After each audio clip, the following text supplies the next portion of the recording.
मुझे पता है वो कैसे, वो इसका ये नहीं है, पॉटी का कुछ लेना देना नहीं है मेरे बालों से और शरीर से। वो तो मैंने हाथ से किया, हाथ धो लिया, बस हो गया। पर तभी भी लगता है कि मन में वही विचार आता रहता है, अरे मेरी टी शर्ट ख़राब हो गई, ये ख़राब हो गया, बाल ख़राब हो गए पॉटी की वजह से, ऐसा मेरा हाथ लग गया। पर एक्चुअली लगा नहीं है, पर ऐसा लगता लग गया। लगता है नहीं, सिर्फ लगता ही है कि लग गया। हाँ, इसमें ये प्रॉब्लम, लगने को ही हमने सच मान लिया है। और फिर खतरा आ जाता है कि लग गया तो गंदगी फैल जाएगी। तो फिर मन कहता है भी ये डूइंग करो, अब तो खतरा बढ़ गया है, तो खतरे को हटाने के लिए करो। करने में वही 22 बार। हाँ 22 बार। लेकिन आप सोचो कि 22 बार करने से ठीक होते तो अब तक ठीक हो गए होते। मुझे क्या लगता है, तुम 22 बार नहीं करने की इच्छा होती, मेरे को तो सिर्फ 2 बार करो यार। कौन बाथरूम में 2-2 घंटा वेस्ट करना चाहेंगे अपने? बिल्कुल, कौन करना चाहेंगे? वो पानी के अंदर पड़े रहो 2 घंटा और उसको साफ करते रहो, कौन करना चाहेंगे? मैं तो नहीं करना चाहता, मैं तो इससे छुटकारा पाना चाहता हूँ। नहीं तो सबसे बेस्ट तरीका है सुसाइड। वो देखो कोई तरीका नहीं है, वो तो भागना है ना। हाँ, पर वो मैंने तो बहुत कोशिश, मैंने सब कुछ किया प्राणायाम ऐसे। पर प्राणायाम का मेरे को फ़ायदा हुआ, मैंने किया, बहुत फ़ायदा हुआ, बहुत बेनिफिट हुआ। पर ओसीडी के लिए काउंसलिंग जरूरी है। मेडिसिन तो मोस्ट इंपॉर्टेंट है, उससे भी ज़्यादा ज़रूरी है काउंसलिंग। काउंसलिंग से बिना ओसीडी ठीक नहीं हो सकता। कंटेमिनेशन ओसीडी तो काउंसलिंग से ठीक होती है, साफ़ सफाई वाली सबसे ज़्यादा, जो सबसे खतरनाक ओसीडी है, जो टाइप्स ऑफ ओसीडी में से सबसे टॉप में कंटेमिनेशन ओसीडी रहती है। उसके बाद बल रिलीजन रहती है, चेकिंग की रहती है, उसके बाद वो तो नॉर्मल है। वो मैं सोच के भी वो चेकिंग वाली, रिलीजन वाली, वो तो मैं अपने आप भी छोड़ सकता हूँ। पर कंटेमिनेशन ओसीडी में किसी न किसी की काउंसलिंग लेना जरूरी है, डॉक्टर की, चिकित्सक की, तो मनोवैज्ञानिक की सलाह लेना बहुत ज़रूरी है। हाँ, उसके बिना नहीं हो सकता। बिना सलाह के तो ओसीडी ठीक होती ही नहीं है। दवाइयाँ सिर्फ आपको कुछ समय के लिए रिलैक्स कर सकती हैं। वो सेरोटोनिन का लेवल बढ़ा सकती है कुछ समय के लिए। वो खपत को रोकती है और कुछ नहीं। वो आपके सोचने के तरीके को थोड़ा सा स्लो कर देगी। तो खपत कम होगी तो आपको लगेगा कि सेरोटोनिन बढ़ गया। वो डायरेक्ट सेरोटोनिन की गोलियां नहीं है, वो खपत को कम करने की। हाँ, एंजाइटी को कम करने की। हाँ, तो वो कनेक्शन होता है, न्यूरोट्रांसमीटर होते हैं ना, जो सेरोटोनिन है वो सूचना भेजता है। तो आप तक सूचनाएं सही नहीं आएंगी, अर्थात जो सूचना तंत्र है उसमें बाधा आ जाएगी। अर्थात आप सोच ही नहीं पाओगे। तो सोच नहीं पाओगे तो आपको वहम कम हो जाएंगे। लेकिन वो एक तरीका नहीं है, इलाज नहीं है, वो एक मजबूरी है। हाँ, दवाइयाँ इसका इलाज है ही नहीं। इसका इलाज तो होगा काउंसलिंग थेरेपी से। दोनों अगर साथ ले रहे हो तो अच्छी बात है, बहुत ही अच्छा बेनिफिट मिलेगा। हाँ, फिर तो डबल बेनिफिट है। वरना अगर आप सिर्फ दवाई ले रहे हो, काउंसलिंग नहीं ले रहे, तो आप मूर्खता में हो। किया मैंने 3-4 साल में काउंसलिंग लिया था। एक अभी रिसेंटली गया था 4-5 महीने पहले डॉक्टर के पास। उन्होंने ऐसे पेपर पेन दिए थे और उनको क्या क्या कैसा कैसा लगता है उन्होंने पूछे, मैंने लिखा वैसा वैसा। तो उन्होंने फीस लिए और फिर अगले नेक्स्ट वीक बोले थे। फिर मेरे को उनसे कुछ मैं सेटिस्फाई हुआ नहीं, और वो फीमेल डॉक्टर थे, उनसे मैं बात नहीं कर सकता था। नाइट फॉल की अच्छा नहीं लगता ना, फीमेल डॉक्टर थे। आपसे मैं पूरी बात कर सकता हूँ, आप ये मेल हो तो उनके सामने नहीं कर सकता, इसलिए उनके सामने कर ही नहीं पाया था। 1 या 2 बार काउंसलिंग किया होंगे, वो भी मेरे को उससे बेनिफिट नहीं हुआ। उनका जो बोलना था वो मेरे को पटा ही नहीं। अच्छा, नहीं पटा तो फिर मैंने उनको दिया, मैं फिर किया ही नहीं। फिर मैंने बोला मेरे एक ही चांस है, सर के पास आओ, राजेंद्र जितवरिया के पास। आपने बोले ना ओसीडी के पेशेंट को ठीक करते, एक ही चांस है फाइनल वाला, उससे फिर उसका दूसरा कोई नहीं है। अच्छा, तो यहाँ आके कैसा लगा अभी तक? अच्छा, कुछ घंटे हुए पर अभी आप बोलो, ऐसे बहुत सारे ये रहते क्या बोलते, कौन सन्यासी जो सिद्धि प्राप्त की है, मैं उनकी नहीं, जो बहुत सारे जगह हरिद्वार में है, उनको जरूरी थोड़ी वो पूरा हिमालय में जाते, ये करते, भिक्षा मांगते, तो उनको भी पॉटी आती होंगी। आती है, वो आती है ना, फिर वो भी जाते होंगे, बाहर करते होंगे ये करते, पर वो इतनी उनको सिद्धि प्राप्त हो जाती। वो फिर उनको ये रहता, अभी बागेश्वर धाम वाले वो भी है ना, वो भी बागेश्वर जो भी, लेकिन पोटी थोड़ी ना रोकते हैं वो भी नहीं रोकते, पर उनके भगवान का उनके ऊपर हाथ है।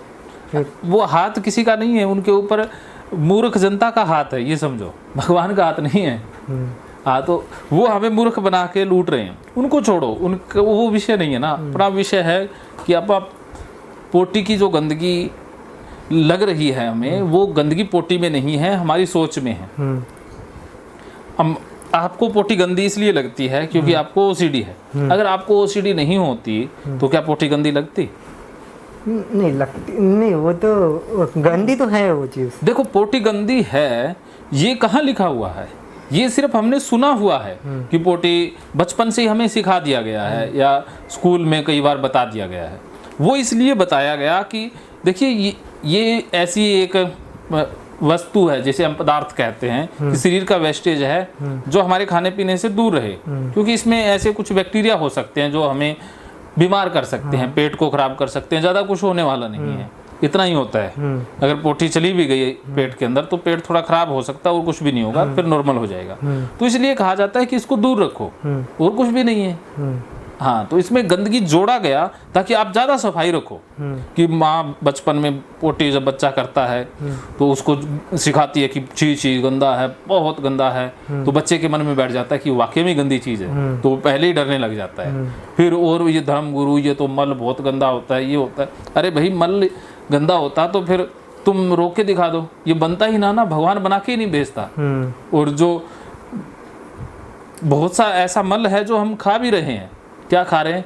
जैसे वृक्षों का जो मल है, वो गोंद है, वो हम खाते हैं ना। जो हवा लेते हैं वो भी तो एक पोटी का ही है कि मैंने ली और छोड़ दी। वैसे ही जो खाना हमने खाया वो बाहर निकल गया, उस खाने में से कुछ रस बनने थे, कुछ जो निकलना था वो निकाल लिया शरीर ने, तो वो हमारे शरीर के काम की चीज़ नहीं है। तो जो शरीर के काम की चीज़ नहीं है वो शरीर वापस भेज देता है, अर्थात वापस कर देता है।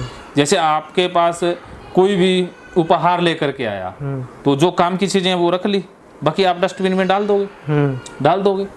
हाँ, तो ऐसे ही है, हमने खाना शरीर को दिया, भोग चढ़ाया, तो शरीर ने जो जो रखना था, जो रस इससे बनाने थे वो बना लिए, बाकी फिर ये पोटी के रास्ते बाहर निकाल देगा। लेकिन हमारे लिए जो वेस्ट चीज है वो किसी के लिए भोजन भी है, वो किसी के लिए जानवरों के लिए, हाँ, जानवरों के लिए काम की चीज है। कुत्ते के लिए, कुत्ते या सुअर, उनके लिए वो डाइट है। हमारे लिए तो वो वेस्ट हो गई कि हमारे शरीर ने उसे अब कह दिया कि ये वेस्ट है मेरी तरफ से, कि मेरी तरफ से इसका कोई यूज नहीं है। लेकिन दूसरे जो जानवर हैं उनके शरीर के लिए वो डाइट है, तो वो उनमें से केमिकल निकाल लेंगे, कुछ अच्छे रस निकाल लेंगे, तो उनसे हैं। जानवर सोच नहीं पाते ना। अरे सोच नहीं पाते, इसीलिए वो सही रहते हैं, डिप्रेशन में नहीं जाते। अगर सोच पाते तो उनको ही ओसीडी होता, उनको भी डिप्रेशन होता। हाँ, वो कहते हैं अरे हम तो इंसानों की पोटी खा रहे हैं, तो बहुत बुरी बात है। तो सुअरों में या कुत्तों में भी फिर कुछ काउंसलर बनते, कुछ बाबा बनते, ऐसे बनते ना। तो वो भी प्रवचन दे रहे होते, कोई कुत्ता रंग बिरंगा हो जाता, तो जो ये भगवे रंग के कुत्ते होते वो सारे बाबे होते, जो हरे रंग के कुत्ते होते वो सारे मुसलमान होते, और जो सफेद रंग के कुत्ते होते वो कोई ब्रह्म कुमारी जो होता, कोई कुछ भी होता ना। तो ये देखो, ये हमने तो रंगों से ही अलग अलग पंथ बना लिए ना। तो वो चलो, मनुष्य बहुत हद तक मूर्खताएं करता है, चलो छोड़ो मनुष्य की मूर्खताएं, लेकिन हमने अपनी इस मूर्खता को ठीक करना है कि ये हमने ही इसे ज़्यादा सीरियस लिया है। देखिए, ये ओसीडी हुआ है छोटी छोटी हमारी गलतियों से हुआ है, एकदम से नहीं हुआ है। बचपन से ही कुछ भूलें हमारी ऐसी जाने अनजाने में हुई हैं। कुछ तो ऐसी भूलें हैं जो बचपन में घर वालों ने की, वो हमारे लिए बीमारी बन गई। अगर माँ आपको सिखाती कि पोटी बिल्कुल गंदी नहीं है, अचेतन मन में बिठा देती, पापा, सारे घर वाले, स्कूल वाले, धर्मगुरु, तो आपको पोटी गंदी लगती नहीं। तो उन लोगों ने बीमार किया। और कुछ आप भी मेहरबान थे कि अरे अरे अरे घर वाले और जो ये बाहर वाले बता रहे हैं वो तो सत्य वचन है, वो सत्य नहीं असत्य वचन थे। तो आप मानो कि जो आपने सीखा बचपन में वो कचरा है, वो बिल्कुल जीरो, उसकी कोई वैल्यू नहीं है। अगर वो सत्य वचन होते तो आप बीमार होते नहीं, तो वो कचरा है। तो सत्य वचन क्या है जो मैं बता रहा। अब आप मेरे वचनों को ही सत्य मानोगे, अगर पुरानी जो चीजें सीखी हुई हैं उनको सत्य मानोगे तो ठीक नहीं हो पाओगे, क्योंकि अगर वो सत्य होते तो बीमारी नहीं होते। तो आप बीमारी के जो कारण है क्या उनको पकड़े रखना चाहोगे? नहीं। तो उनको तो छोड़ना ही होगा ना कि बचपन में लोगों ने गलती की, उनको छोड़ो, उसको आप नहीं सुधार सकते, लेकिन अब हमारे पास समझ है, अब हमारे पास इतनी चेतना आ गई है कि अब उस जो उन्होंने गलत सिखाया उसको गलत मान सकते हैं। तो बचपन में जो सीखा वो गलत है, जब गलत सीखा तो फिर पोटी गंदी है ही नहीं। क्या समझ में आया?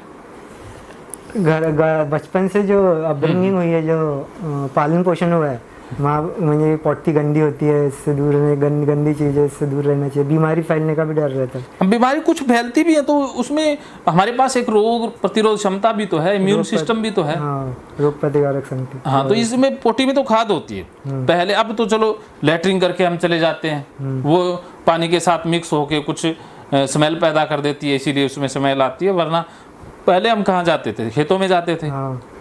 आज से 50 साल पहले, 100 साल पहले तो वो खेतों में खाद का काम करती थी।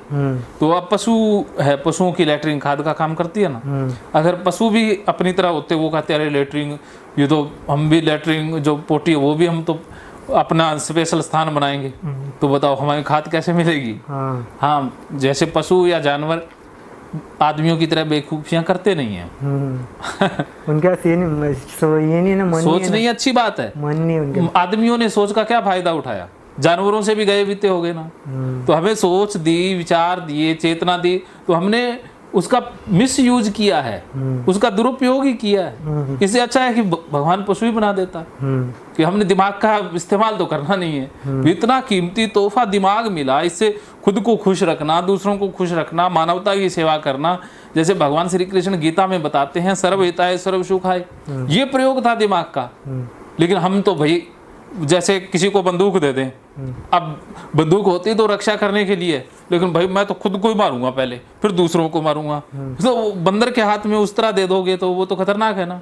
तो ऐसे ही सभी बहुत से मनुष्यों को जो बुद्धि दे दी है, दिमाग दे दिया, वो खतरा ही है, उसका यूज करना ही नहीं आता है। तो बंदरों के हाथ में उस तरह दे दिया। जो कुछ तो बंदर घर वाले थे, या ये लाल पीले हरे वस्त्र जो पहनते वो बंदर हैं, तो उनके हाथ में उस्त्र हैं, वो तो लेके घूम रहे हैं, वो तो काटेंगे। वो दाढ़ी तो बनाने से रहे, वो तो काटेंगे, क्योंकि उनको दाढ़ी तो बनानी नहीं आती, काटना ही आता है। तो एक तो उनसे बचना है, और एक जो अपना उस्त्र है उसको भी खुद को या दूसरों को नहीं काटना है, अब दाढ़ी बनानी। क्या समझे?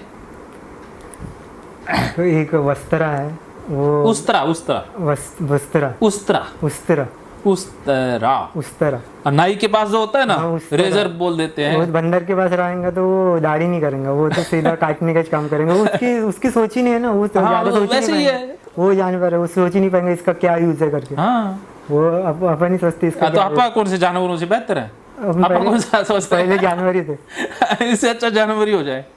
नहीं, वो ही अच्छा है। तो मनुष्य वाली तो कोई बात है नहीं, आदमियों वाली तो कोई बात रही नहीं है। तो बताओ क्या समझे? ये समझा कि ये सब नेचुरल है, ये चीज नेचुरल है, ये कुदरती है, ये भगवान ने दिया है। और क्या, पर साथ में पोटी कोई अपने धक्के से बनाई है भाई, आज खाना खाया इसमें इतनी पोटी बनेगी। अगर आपके हाथ में होती है तो आप बनाते ही नहीं, कोई नहीं बनाता। आपने तो फिर भी मूर्खताएं की हैं कि खाना ही नहीं खाएंगे। भाई भगवान ने खाना बनाया, पोटी बनाई, डरना मैं तो खाना ही नहीं खाऊंगा, पोटी तो बनने ही नहीं दूंगा। हद होगी आपका। तो मैं तो सांस ही नहीं लूंगा, बस हवा गंदी है, मैं सांस ही नहीं लूंगा। दिल्ली में इतना प्रदूषण है, तो आपने वहां सांस रोक के बैठना था कि दिल्ली स्टेशन आ गया, अब यहाँ प्रदूषण है, मैं सांस लूंगा ही नहीं। ऐसी मूर्खताएं करते हो, ये बाबा लोग करते हैं, ऐसे ही आपने की है। तो बताओ खाना ना खाना कौन सा समझदारी है? ये तो सबसे बड़ी मूर्खता हो गई। और फिर कहेंगे हम पोटी जाएंगे ही नहीं, ये उससे भी बड़ी मूर्खता। अब कह दोगे मैं तो पेशाब ही नहीं जाऊंगा। अब ये बाल है, ये तो बढ़ने ही नहीं दूंगा, यहाँ तो चिपका के रखूंगा। ये कौन सी बात हुई बताओ? वो तो बढ़ेंगी। तो फिर बताओ पोटी तो आएगी, उसको क्यों रोक रहे हो? वही तो, रोक के क्यों बैठे हो वो पहले बताओ। वही गंदी लगती है चीज, गंदी लगती है। वो गंदी लगती है, गंदी है नहीं, लगती क्यों है? क्योंकि ओसीडी बीमारी है। और बीमारी क्यों हुई है? क्योंकि हमने गलत शिक्षा ग्रहण की है। घर वालों ने, स्कूल वालों ने, समाज वालों ने, धार्मिक लोगों ने मेहरबानी की है, और उसकी मेहरबानी को हमने कबूला है, इसीलिए गंदी लगती है। इसीलिए इसका मतलब हाथ धोना ही नहीं, हाथ धोने की जरूरत ही नहीं है। मैं पोटी करके आया, हाथ धोना ही नहीं। आप पोटी से हाथ थोड़ी ना धोते हैं, तो वो साफ करते हैं ना, वो साफ करते हैं तब धो लो, साबुन से 1-2 बार। साबुन से धोने की जरूरत ही नहीं है। मैं साबुन से कभी नहीं धोता, 16-17 साल हो गए। मैं वीडियो भी बोलता हूँ, जो मेरे वीडियो रेगुलर देखते हैं उनको पता है। ये मेरा बेटा मनीष बैठा है, इसको पता है, ये भी नहीं धोता, ये भी मेरा जैसे आलसी है। आलसी कहने है इसकी, आजकल सभी, इसकी भी ट्रेनिंग ऐसी हुई है। नहीं आजकल तो सभी धोते, सभी धोते नहीं, सभी में सभी ऐसे नहीं है। मैं नहीं धोता, हमारे परिवार वाले तो नहीं धोते, बाकियों का मैं कहता नहीं। मैं साबुन से 17 साल हो गए ना, है ही नहीं, क्योंकि 15 साल बोलते हुए तो 2-3 साल हो गए, तो अब 17 तो कह ही देना चाहिए ना। अब आपके सामने हूँ, मेरे हाथ में साबुन देखोगे ही नहीं। वॉशरूम में ये साबुन आप लोगों के लिए रखते हैं, वरना हमारे घर में साबुन ही नहीं होती। क्या समझ में आया? ये समझ में आया कि क्या बात, थक के? नहीं तो कुछ ज्यादा हो गया? नहीं, तो डर, वो तब भी डर ऐसा बैठा है ना बॉडी को लेकर। पहले कैसा था, पहले जब ओसीडी नहीं थी तो हो गया, वो पोर्शन साफ कर लिया 2 बार ऐसे। वो एक्चुअली में डब्बों में से जमता नहीं, डब्बे से नॉर्मल आप जैसे करते हो वैसे जमता नहीं। तो अब मैं डायरेक्ट वो नल के ऊपर, जैसे आपके जैसे बाथरूम में कैसा नल लगा है वैसा, पर वो पूरे वो पानी फिर यहाँ से ऐसा चला जाता है ना, फिर ये भी साफ करना पड़ता है। हाँ, तो वो जहाँ से यहाँ से छीटा आएगा वो भी साफ, छीटा नहीं, पूरा पानी यहाँ से यहाँ हाँ, तक वो तो जाएगा ही ना। पानी तो पानी, वो पानी है, पोटी थोड़ी ना है पानी है, पर वो ऊपर धोया ना, फिर धोने से क्या होता है, पोटी तो नीचे गिर गई, वो तो धोया तो पोटी भारी होती है, वो पानी के साथ इधर उधर थोड़ी ना घूमती रहती है। जहाँ जहाँ पानी जाएगा वहाँ पोटी भी जाएगी। ये कौन से शास्त्र में लिखा हुआ है? ये सिर्फ और सिर्फ ओसीडी शास्त्र में लिखा होता है। क्योंकि मैं ऐसे नॉर्मल देखो, जैसे नॉर्मल किया रहता है, जैसे नॉर्मल करते हैं, जैसे अपन नॉर्मल इंडियन संडास में तो डायरेक्ट वो मग्गे से साफ कर लेते, फिर बाद में फिर पैंट पहन लेते दूसरे हाथों से, फिर ये कर लेते, फिर हाथ धो लेते। देखो हम तो पानी से धोते हैं, अंग्रेज पानी से भी नहीं धोते, वो तो पोंछ ही लेते हैं, टिश्यू पेपर। हाँ हाँ, तो बताओ, वो तो इतने पढ़े लिखे, इतने वैज्ञानिक होते हैं, उनकी बुद्धि तो हमसे ज्यादा होती है। इंडियन तो चलो आधे एक तो मूर्ख ही हैं, तो वो तो समझदार बंदे हैं। तो पोटी गंदी होती तो वो तो बहुत तकड़ा इंतजाम करके रखते, वो तो कोई मशीन ऐसी कोई फिट कर देते भी पोटी ना आए। उन्होंने, वैज्ञानिकों ने या इतने लाखों डॉक्टरों ने इसके पोटी को रोकने की कोशिश की। वो तो दवाइयाँ देते हैं पोटी ज़्यादा आए, अगर किसी को कब्ज हो जाती है तो वो तो दवाई देते हैं ना, पोटी सही आएगी तभी बंदा खुश रहेगा। संस्कृति में ऐसा है, भारतीय संस्कृति अलग है, उनकी संस्कृति अलग है। भारतीय संस्कृति अच्छी थी, लेकिन कुछ जो पाखंडी लोगों ने इसे बीमार कर दिया। अब ज़्यादातर भारतीय संस्कृति बीमार है, भारतीय संस्कृति बीमार हो गई। और जैसे अभी एक सोचो, पांडवों के काल में इतने सारे लोग थे, उनके सैनिक थे, वो उनको भी आती होंगी, तो और क्या, तब साबुन थोड़ी थी। साबुन कहाँ थी? आपने महाभारत में देखा, वे सारे सुबह जाते साबुन से साफ करते, वरना वो अगर ऐसे साबुन से साफ करते तो दूसरी सेना मार के चली जाती। आपकी तरह वो 5-5 घंटे वो शुरू में निकालते, तो फिर युद्ध कौन करता? सही है। अभी कुछ चीजें पोटी से संबंधित क्लियर हुई है? अभी भी पोटी से संबंधित तो हो गई, पर वही डर, वो कैसे पसीना है तो ऐसा लगता लगा है। वो देखो, पसीना लगा है, एक लगना ओसीडी है, ये समझ लो कि रियल थोड़ी ना है। भी पसीना आ गया तो इसका पोटी से कोई कनेक्शन नहीं है। ये मन में विचार इसलिए आ रहा है क्योंकि हमें ओसीडी है। ओसीडी में जो विचार आता है वो झूठा विचार है, नकली विचार है, नकली वहम आ रहा है। समझ लो अभी मैंने ये कर लिया, तो धोया तो ये इधर से गीला हो गया, एक्चुअली पता है पीछे से गीला हो जाएगा, वैसे लगता अरे टच हो गया पोटी से, इसलिए गीला हो गया, तो इसको निकाल के फेंको। हाँ, फेंकना नहीं है, ये अवॉइडेंस हो गया। अब क्या है कि दिमाग को आप छोड़ दो, जो लगता है उसको लगने दो। अब जबरदस्ती आपने क्या करना, फाइट करनी है, और जो लगता है उसको लगने दो, सभी जगह टच करो। ये ओसीडी जो कहता है उसका उल्टा करो, एंटी ऑब्सेशनल। जो मन कहता है उसका उल्टा करो। यहाँ गीला लग रहा है, उसको और गीला करेंगे, चलो उसी से सारी चीजें टच करेंगे। जहाँ गंदगी लगती है वहीं टच करेंगे, और वो गंदगी वाले स्थान से सारी चीजें भी ला के रखेंगे। ये सोफा गंदा, यहीं सारी चीजें रखेंगे। बस अब आपने गंदगी फैलाओ अभियान शुरू करना है, तब जा करके ठीक हो गए। गंदगी से दोस्ती करना इलाज है, गंदगी से दूर भागना बीमारी है। अब दूर भाग के तो आपने इतने साल देख लिए, कोई इलाज हुआ नहीं, तो अब और भागोगे तो कैसे इलाज हो जाएगा? और बढ़ता रहेगा। हाँ, तो अब आप ओसीडी को बढ़ाना चाहते हो या ठीक करना चाहते हो? पूरी तरीके से ठीक करना। तो ठीक करते हो तो ऐसे लगता है उसको सच मानोगे तो ठीक इस जन्म में ही नहीं होगा। जो लग रहा है उसे ही सच माना तो फिर इस जन्म में कोई ठीक नहीं कर पाएगा। तो जो लग रहा है वो ओसीडी है, जो मैं कह रहा हूँ उस पर जाओ, आप फाइट करो। अभी मैं फाइट का तरीका बताता हूँ। अब ये समझ गए ओसीडी की पूरी कहानी। अब हम सीधे इसके इलाज पर आ जाते हैं और डाटा डिलीट कैसे करना है, फाइट कैसे करनी है, ईआरपी कैसे करनी है, और दूसरा ये स्टॉप कैसे करना है, कंपल्सन जो करते हो उसको रोकना कैसे है, डर को कैसे बढ़ाना है, और गाली थेरेपी का इस्तेमाल कैसे करना है, ऑब्सेशन को गाली कैसे निकालनी है, उसके ऊपर आते हैं। ठीक है, तो दूसरे पार्ट में मिलते हैं फिर। तो ये है पार्ट 1। तो छोटे से ब्रेक के बाद मिलते हैं पार्ट 2 में। महकेंगे फिर से खुशियों के रंग भगवत गीता थेरेपी कोर्स के संग। इतिहास का पहला ऐप जो गीता के माध्यम से ओसीडी डिप्रेशन का इलाज आसान बनाएगा। ओसीडी डिप्रेशन का इलाज हुआ और भी आसान, और वो भी बिना दवाई, घर बैठे। किसी को बीमारी की चिंता है तो किसी को चिंता की बीमारी है। भगवत गीता ने लाखों करोड़ों का जीवन बदला है और आपका भी बदलेगा। गीता थेरेपी कोर्स में आपको मिलेगा सभी 11 प्रकार की ओसीडी का संपूर्ण इलाज, जैसे गंदगी का वहम, बार बार हाथ धोना, बार बार सफाई करना, बार बार लॉक दरवाजा चेक करना व अन्य सामान की चेकिंग बार बार करना, एक ही विचार बार बार आना, नुकसान व मरने मारने का विचार आना, HIV, rabies, cancer, heart attack का विचार आना, IBS और नींद न आने की समस्या का हल गीता कोर्स में मिलेगा। आत्महत्या वाले विचारों से मुक्ति भी गीता थेरेपी कोर्स से मिलेगी। राजेंद्र जोधपुरिया ऐप पर आपको ओसीडी से संबंधित राजेंद्र जोधपुरिया की किताब भगवत गीता के मनोवैज्ञानिक रहस्य और अन्य टिप्स पढ़ने को भी मिलेंगे। गीता है महान थेरेपी। गीता में CBT, हिप्नोथेरेपी, माइंडफुलनेस, ERP व अन्य बहुत सी साइकोथेरेपीज का समावेश मिलेगा। राजेंद्र जोधपुरिया ऐप एक, फायदे अनेक। आज ही प्ले स्टोर से डाउनलोड करें, लिंक डिस्क्रिप्शन में है।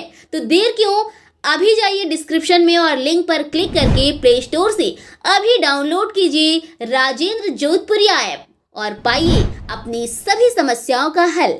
मानो तो मौज है, वरना समस्या तो हर रोज है।